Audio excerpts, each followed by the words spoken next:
রোদে শুকানোর ঝামেলা ছাড়াই ৩০ মিনিটে টক ঝাল মিষ্টি আমসত্ত্ব বানানো যায়। ব্যাপারটা একটু অবিশ্বাস্য হলেও হ্যাঁ, এইটাই সত্যি। আজকে এই গোপন রেসিপিটি শেয়ার করব। আসসালামু আলাইকুম everyone. Welcome back to my channel. আশা করি সকলেই ভালো আছেন। আলহামদুলিল্লাহ আপনাদের দোয়ায় আমিও ভালো আছি। আমার কথা শুনে আপনারা অবাক হয়ে গেছেন, তাই না? যে রোদে শুকানো ঝামেলা ছাড়া আবার আমসত্ত্ব বানানো যাবে? হ্যাঁ, অবশ্যই যাবে। কিন্তু হ্যাঁ, আমার এই রেসিপিটি আপনাদের ফলো করতে হবে। নরমালি যেভাবে আমসত্ত্ব তৈরি করা হয়, এই রেসিপিটি তার থেকে একটু ডিফারেন্ট হবে। ভিডিওটি A to Z দেখলে আপনারা বুঝতে পারবেন। চলুন কথা না বাড়িয়ে মূল রেসিপিতে যাওয়া যাক। আমসত্ত্ব বানানোর জন্য প্রথমে আমি কিছু আম নিয়েছি। ফার্স্টে আমগুলোকে একটা পিলারের সাহায্যে পিল করে নিচ্ছি। এবার আমগুলোকে সুন্দরভাবে ধুয়ে পিস পিস করে কেটে নিতে হবে। দেখতেই পাচ্ছেন আমি কিভাবে কাটতেছি। মাঝের যে বীজটা আছে এটি ফেলে দিতে হবে।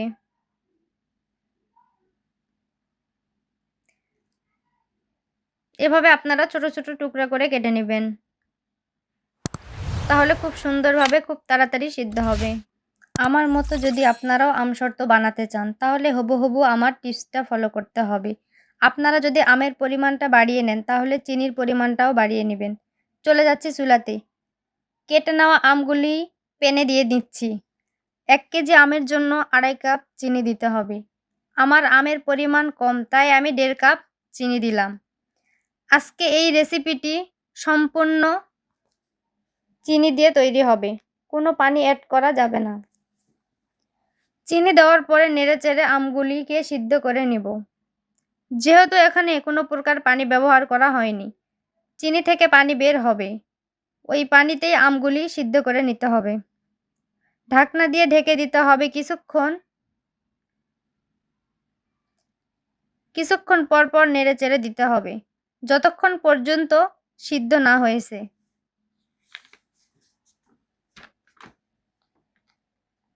আমি একটু করে নাড়া দিয়ে আবারও ঢাকনা দিয়ে ঢেকে দিচ্ছি। আবারও বলতেছি আপনারা সম্পূর্ণ টিপসটি ফলো করবেন। আশা করি আপনারা যদি এই টিপসটি ফলো করে বাসাতে তৈরি করেন তাহলে আমার মতো পারফেক্ট আমসত্ত্ব বানাইতে পারবেন। ঢাকনা দিয়ে ১০ মিনিটের মতো ঢেকে রাখতেছি। চুলার জালটা একদম মিডিয়ামে রাখতে হবে যাতে করে নিচে লেগে না যায়। এই জিনিসটা অবশ্যই লক্ষ্য রাখতে হবে। আমি এখন অপেক্ষা করতেছি সিদ্ধ হওয়ার পর্যন্ত। আমি এখন অপেক্ষা করতেছি সিদ্ধ হওয়া পর্যন্ত।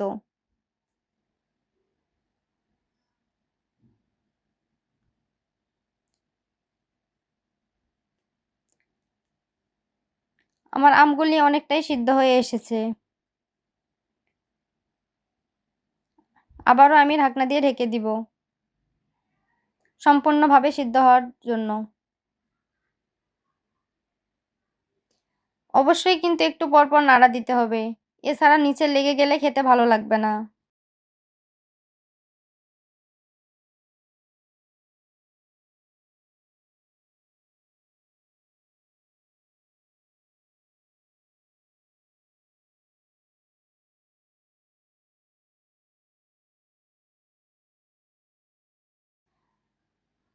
যখন দেখবেন আমগুলি সিদ্ধ হয়েছে তখন আমগুলিকে একটা চামচ বা পটেটোর ম্যাশার দিয়ে আমগুলিকে মিক্স করে নেবেন।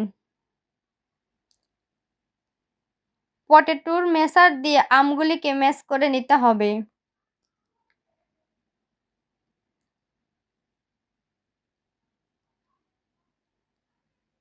আমি একটা চামচের সাহায্যে মিক্স করে নিচ্ছি। এইবার মিশ্রণগুলো একটা ছাঁকনির মাধ্যমে ছেঁকে নিতে হবে।